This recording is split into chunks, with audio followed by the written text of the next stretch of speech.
I was catching up with an old college friend last week at a cramped, overpriced coffee shop. He looked terrible. The kind of gray, hollowed-out exhaustion that a third espresso can't fix. He'd been working 12-hour shifts at a logistics firm, barely sleeping, and eating most of his meals out of a vending machine. But here's the thing. He wasn't complaining.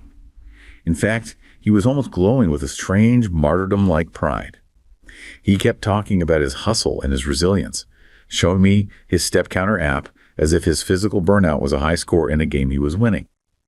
When I asked him if he was okay with the pay, he leaned in and said something that stuck with me. Honestly, I look at the news, I see the layoffs elsewhere, and I just feel blessed. I'm just grateful to have a seat at the table, it could be so much worse.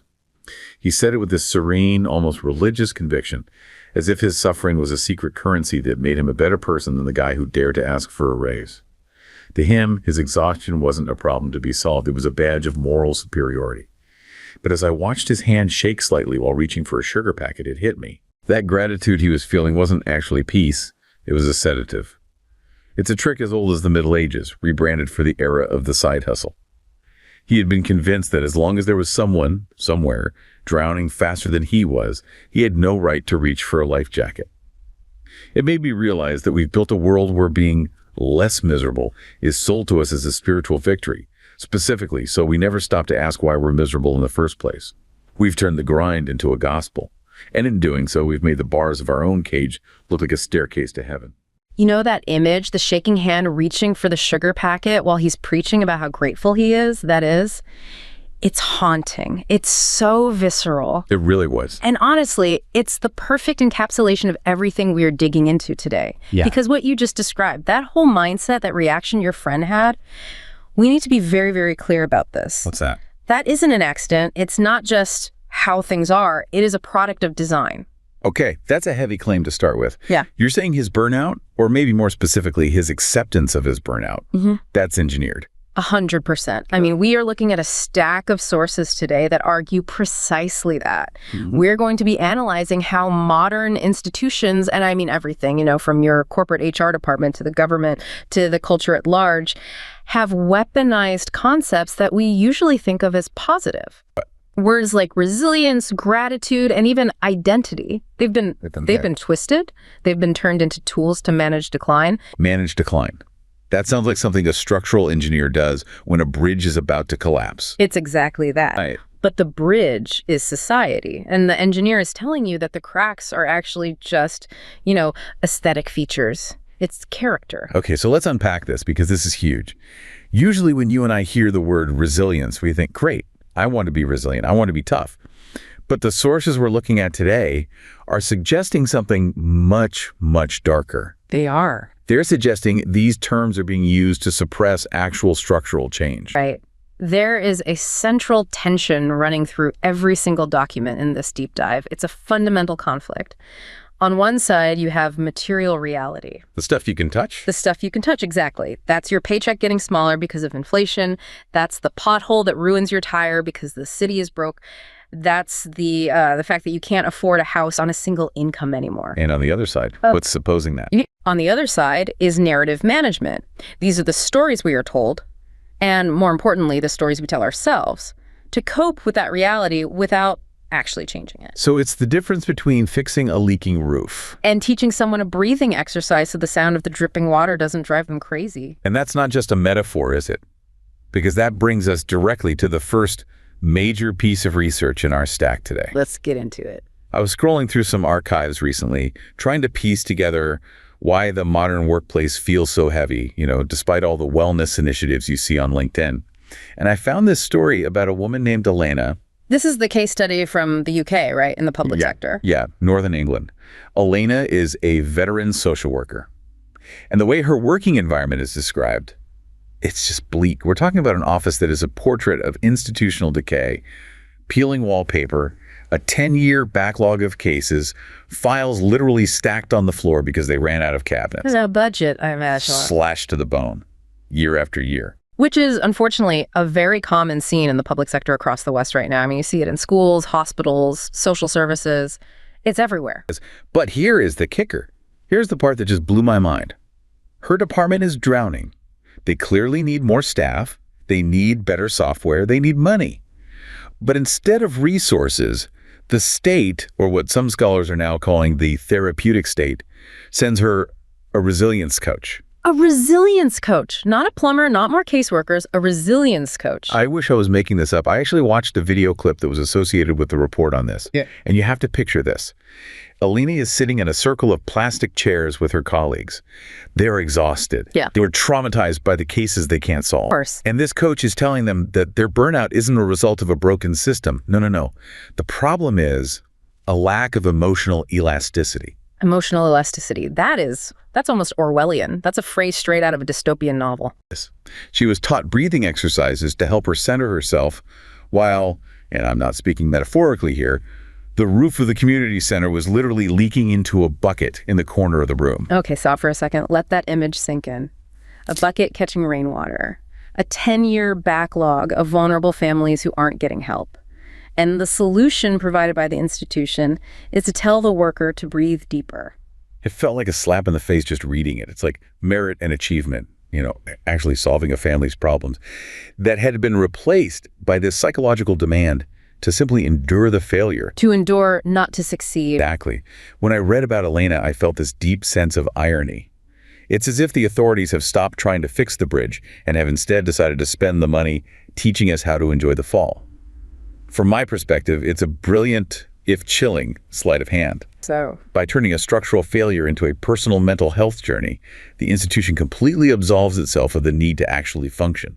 You've hit on the absolute core of the first major concept in this deep dive. You mentioned the term earlier, the therapeutic state. It sounds so nice, doesn't it? Therapeutic. It sounds like a spa day. Right. It sounds gentle, it sounds caring. But when you dig into the sources on therapeutic technologies and institutions, specifically the work analyzing the Nordic model and other Western bureaucracies, we see a massive shift that is anything but gentle. What's the shift? The state is no longer primarily an entity that provides welfare or solves material problems. It has adopted the role of a life coach. But a life coach with the power of the law behind it. If we look at the analysis of, say, Finnish employment policies, for instance, the goal has shifted dramatically. In the post-war era, the goal was providing employment, full employment, jobs, simple. Right, get people work. No, the stated goal is producing resilient citizens. Wait, break that down for me. Producing resilient citizens.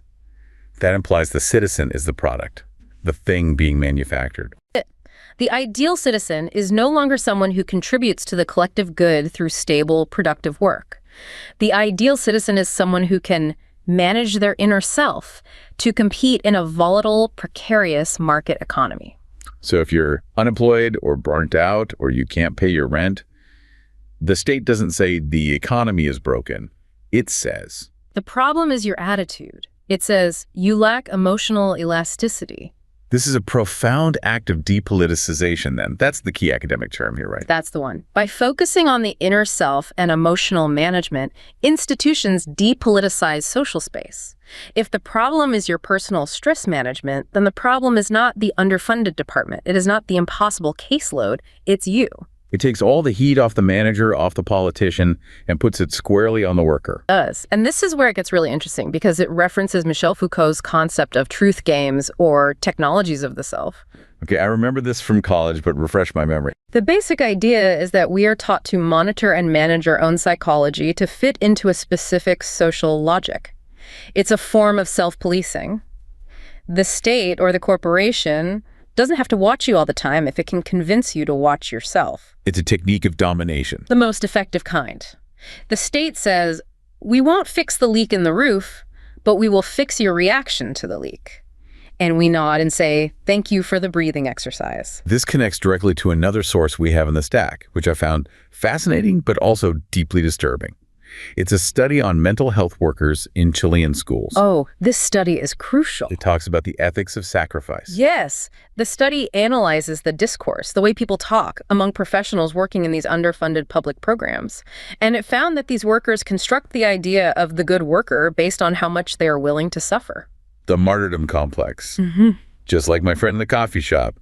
I'm working 12-hour shifts, but I'm grateful. Exactly the same logic. There is this professional discourse that values workers who sacrifice their own well-being for the cause, or in this case, for the children. But isn't that good? I mean, I want my social worker to care about the kids. I want my doctor to care about the patient. Isn't hard work a virtue? And that's the trap. That's how they get you. Of course, caring is good, but the study shows how that virtue is weaponized against the worker. How? If you leave at 5:00 p.m. to take care of your own family, you're seen as selfish, as a bad worker. But if you stay until 9:00 p.m., unpaid, burning yourself out to finish paperwork, you're a hero, you're virtuous. So the system relies on your guilt to get free labor out of you. And what is terrifying, and this is the key finding of the study, is that the workers internalize this management logic. They start to believe it themselves. What do you mean they internalize it? The study shows that workers begin to view stability as an obstacle. They start to see flexibility, which is just a fancy word for precariousness, as a virtue. They want to be precarious? They romanticize their own instability. They convince themselves that being on a short-term contract keeps them sharp or passionate, unlike those boring bureaucrats with stable, permanent contracts. That is. Wow. It's Stockholm Syndrome for the workplace. It's not far off. They've been captured by the logic of their own exploitation. Which brings us right back to my friend in the coffee shop. That gratitude he felt. I'm just happy to have a seat at the table. You're saying it's a management tool. It is the ultimate management tool. If you can convince a worker that their suffering is a sign of their moral superiority, you don't have to pay them more. You don't have to give them job security. You just have to give them a resilience coach and tell them how brave they are for enduring the unendurable. You know, hearing it laid out like that, it makes you realize how effective this whole rebranding is. But this isn't just happening in traditional jobs like social work or logistics. It's being rebranded as freedom in the gig economy too, isn't it? Oh, the gig economy is the frontier of this entire phenomenon. It's the test lab. Right. So I saw this thread on a forum the other day about a guy named Marcus. He lives in a major tech hub in California. And Marcus is what the elite bureaucracies might call a flexible pioneer, but honestly, He's just trying to get by. he's a nomad by necessity. He lives in a 200 square foot micro apartment. A micro apartment. Let's be honest. We both know that's a closet with a hot plate. It's basically a dorm room you pay $3,000 a month for. But here's the thing. This is the narrative management part. The marketing for his building doesn't call it cramped or unaffordable. Of course not. What do they call it?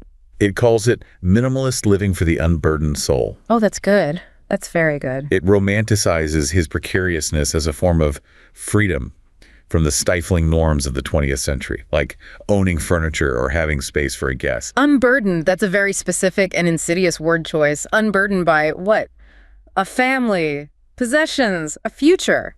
All of the above, it seems. Marcus works 4 different gig economy jobs. He's driving, he's delivering, he's doing some freelance coding. I tried to imagine Marcus's life as he described it. He can't afford to start a family. His social bonds are mostly interactions with app interfaces and the people he delivers food to. Transactional relationships. Purely transactional.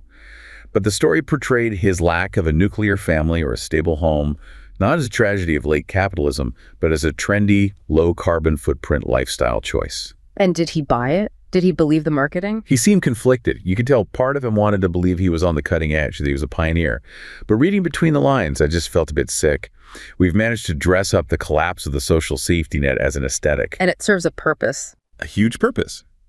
While I understand the appeal of being unbound and traveling light, it's hard not to see how this narrative serves the people at the top. It's much easier to manage a population of atomized individuals who think their instability is a virtue than it is to manage a community of families with deep, stable roots who might, demand things. You're leading us right into the next major concept we need to unpack. This is what the research calls the precarity penalty. The precarity penalty. It sounds like a fine you have to pay. In a way, it is, but you don't pay it in cash. You pay it in life. We often think of precarity just in terms of money, low wages, uncertain hours. But our sources, particularly the research on the precarity penalty, show that it goes much, much deeper. It disrupts the non-financial aspects of life. You mean things like friendship, marriage, community, all the stuff that actually makes life worth living. Exactly. The data here is staggering. It shows that workers in precarious jobs like Marcus significantly delay forming relationships. Men under 35 in insecure employment are far, far less likely to marry or cohabitate than their peers in stable jobs. Is that just because they're broke? I mean, weddings are expensive, raising kids is expensive. Is it just an economic calculation? That's definitely part of it, sure. But the research argues it's deeper than just the bank balance. It's about the ability to plan, must commit. This connects to Jacob Hacker's concept of the great risk shift. I've heard of that. What is it exactly? Over the last 40 years, economic risk has been systematically transferred from the government and the employer onto the backs of individual families and workers. So Marcus is carrying the risk that a corporation used to carry. If he gets sick, if the market turns, if the app changes its algorithm, he falls. There's no net. Correct. And because he is carrying all that risk, he lacks what researchers call employment capital. What is employment capital? Is that different from financial capital? Totally different. Think of standard employment, the old 9-to-5 with benefits and a pension as a shield. It provided a predictable schedule, paid leave, health insurance. That shield is what we call employment capital. And what did that shield do? It allowed you to plan a barbecue next Saturday because you knew you wouldn't be called into work. It allowed you to join a bowling league that met every Tuesday. It allowed you to confidently plan to have a child in 2 years. It gave you a future. It gave you a predictable future. When you strip that shield away, you erode the very capacity for community. You can't commit to a person if you can't even commit to next week's schedule. That makes total sense. Stability is the soil that relationships grow in. If you salt the earth with uncertainty, nothing can grow. Beautifully put. But here's the sociological twist that ties back to the minimalist living branding. The source material discusses the sociology of the flexible subject. This is the idea of the identity of red, or network identity, right? I struggled with this part a bit in the reading. Help me out here. In this new capitalist logic, you are pressured to view yourself not as a person, but as a project. You are a startup of one. Me, Inc. Exactly. Me, Inc. You create and break ties as necessary for the market. You are a node in a network, not a member of a community. And the system draws a very clear distinction between what it calls the big subject and the little subject. Got it. Who is the big subject in this model? The big subject is the hero of the neoliberal story. He's who Marcus is supposed to be.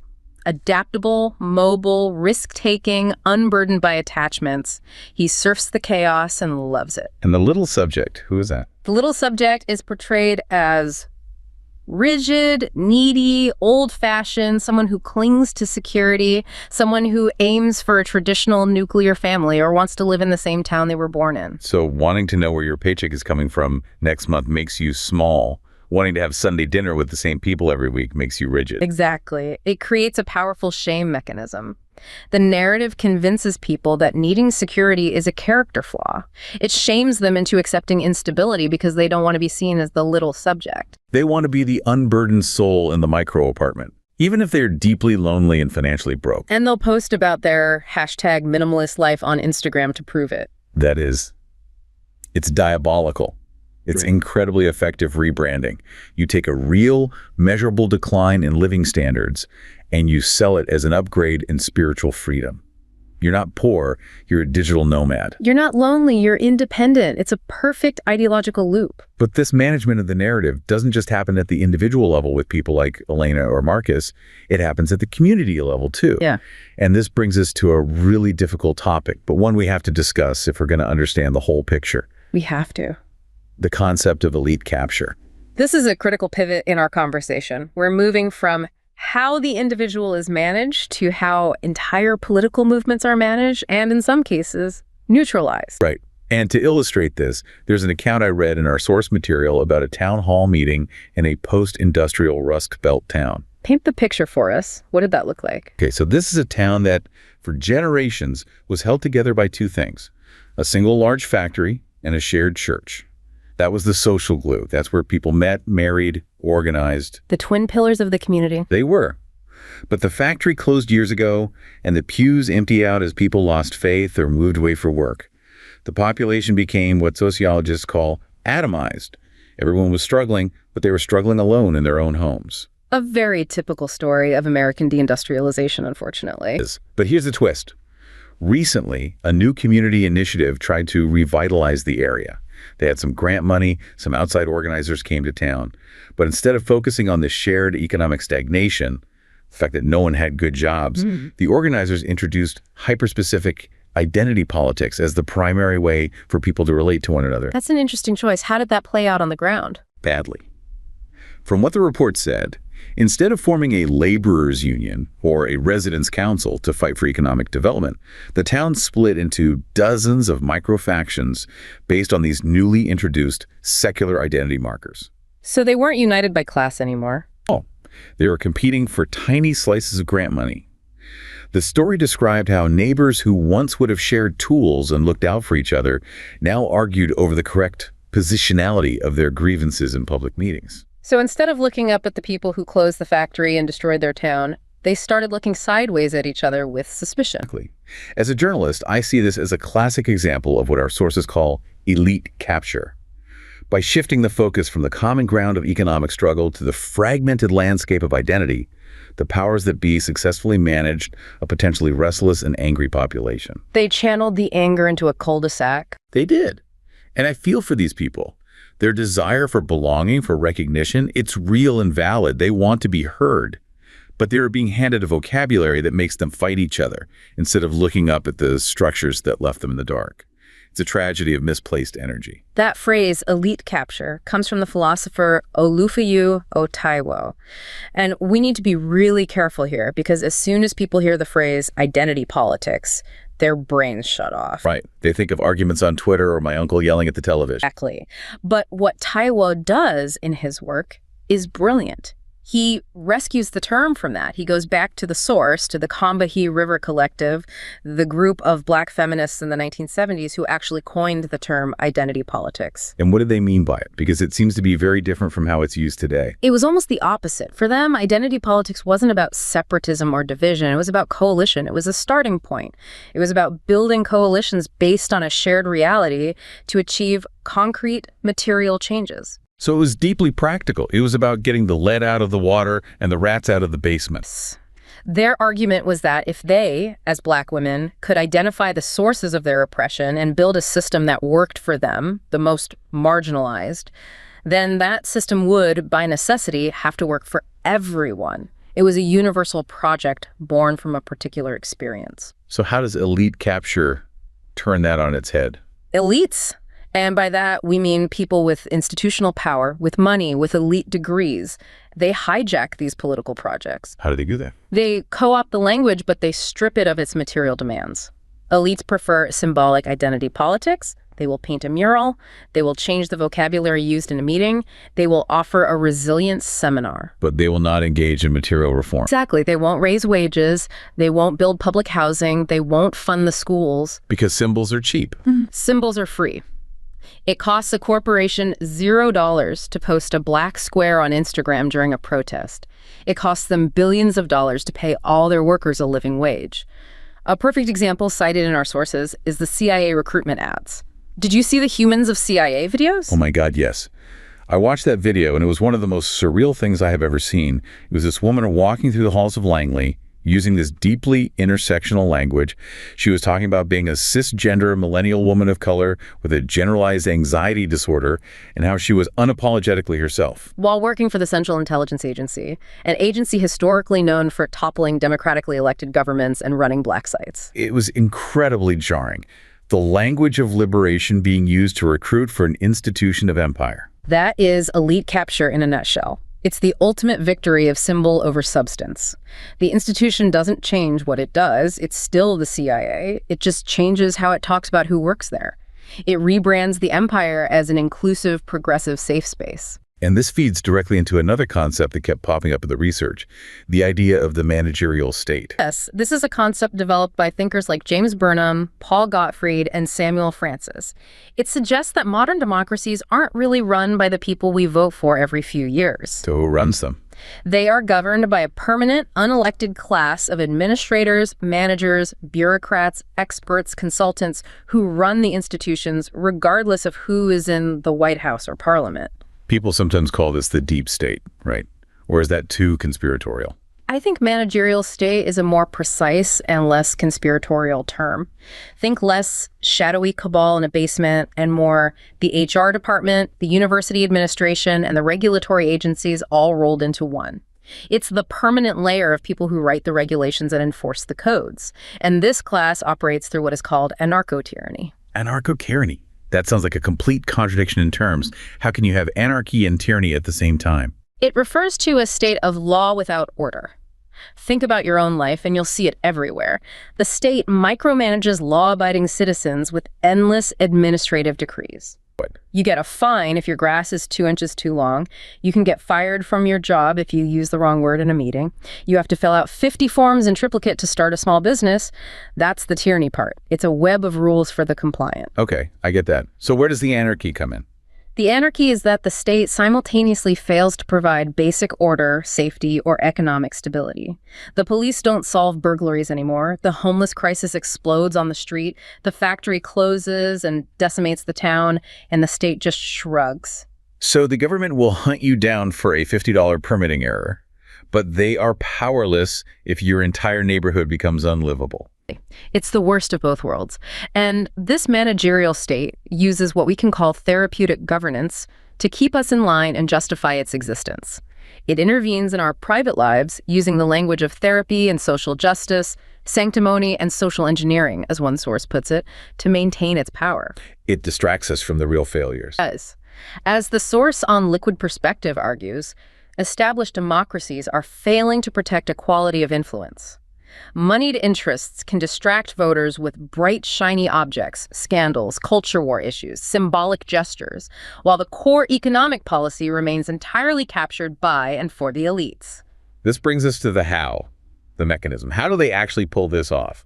Because it seems like at some point people would notice that nothing is actually improving. We see the crumbling roads. We feel the inflation in our own wallets.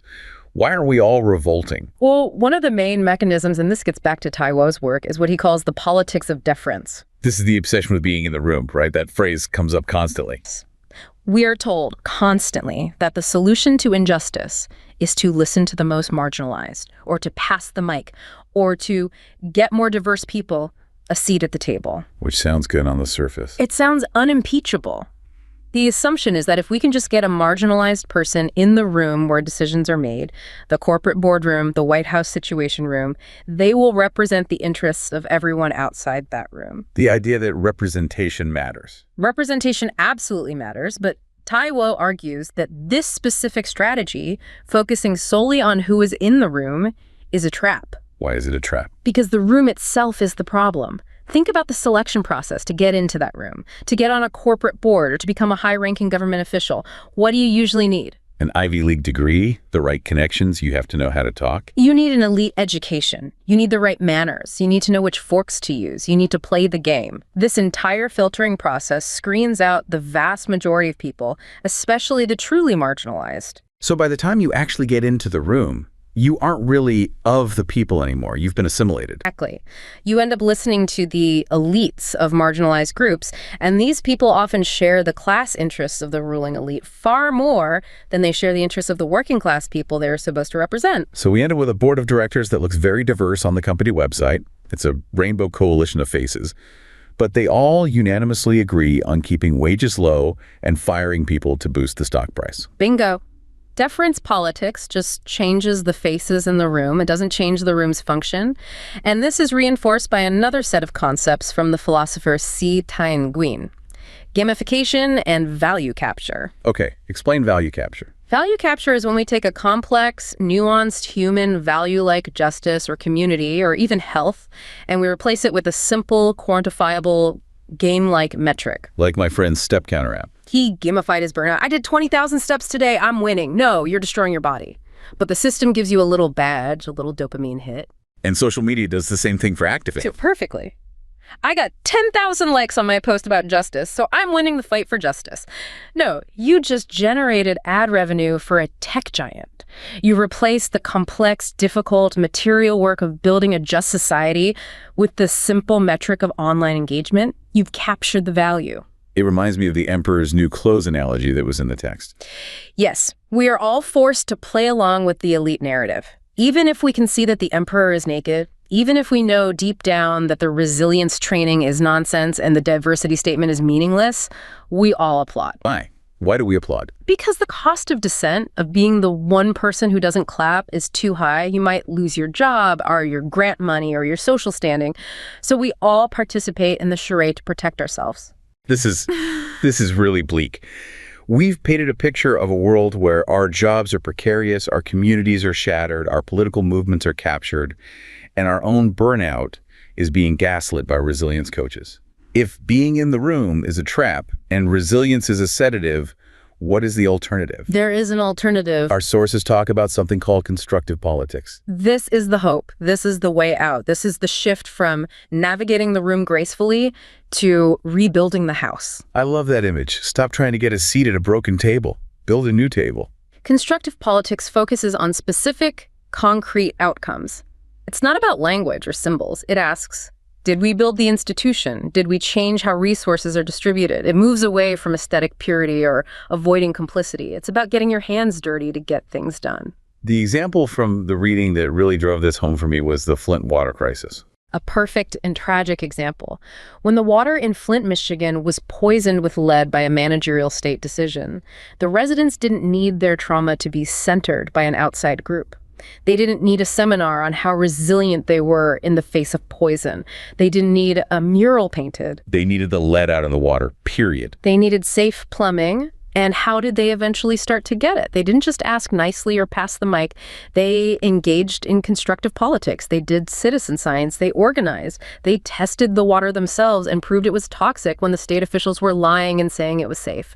They focused on a material outcome. Constructive politics is about building new systems of influence, then.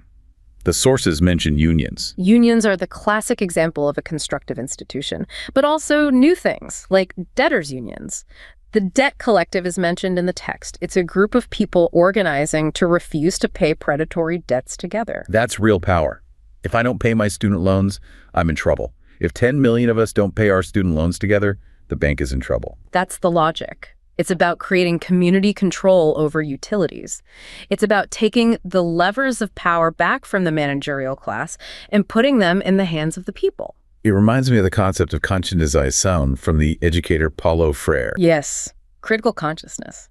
Freire argued that education shouldn't just integrate students into the existing machine. It shouldn't just make them resilient gears. It should transform social relations. It should teach people to look at the structure of their world and say, I can change this. And that also touches on the liquid democracy idea mentioned in the deeper cuts of the research. Right, which is the idea of using technology not just to distract us with bright, shiny objects, but to allow us to delegate our votes to trusted experts on specific topics, bypassing the captured professional politicians. It's a move from a politics of symbols to a politics of building, a politics of doing. And that is the only way out of the trap we've described today. So let's bring this all back home. We've covered a lot of ground. We started with my friend in the coffee shop, treating his burnout like a high score in a video game. Then we looked at Elena, breathing through the stress of a collapsing social work department. We look at Marcus in California, rebranding his poverty as a trendy, minimalist lifestyle. And we looked at that Rust Belt town, fighting over identity politics instead of organizing for jobs. These aren't separate stories. They are all symptoms of the same structural maneuver. We have allowed words like survival and resilience to be co-opted. They're being used to keep the machinery of society running without any actual maintenance. We have been trained for decades now to practice deference, to ask nicely for a seat at the table, to hope the people in charge will listen to our story and take pity on us. But all the sources we've looked at today are telling us that we need to move to construction. We need to stop asking for a seat and start building a new table. That is the core takeaway. All the energy we spend trying to prove that we're good subjects, that we're resilient, that we're grateful, that we are perfectly aware of our own positionality, is energy we are not spending on changing the material conditions that require us to be so damn resilient in the first place. It really makes you rethink that feeling of gratitude my friend had. We spend so much of our lives trying to prove we are resilient enough to survive the systems we built. But perhaps the ultimate act of elite capture is convincing you that your ability to endure unnecessary suffering is a virtue, rather than a warning sign that the system itself has failed. The question isn't whether you are strong enough to carry the weight. The question is, who convinced you that you were supposed to carry it alone?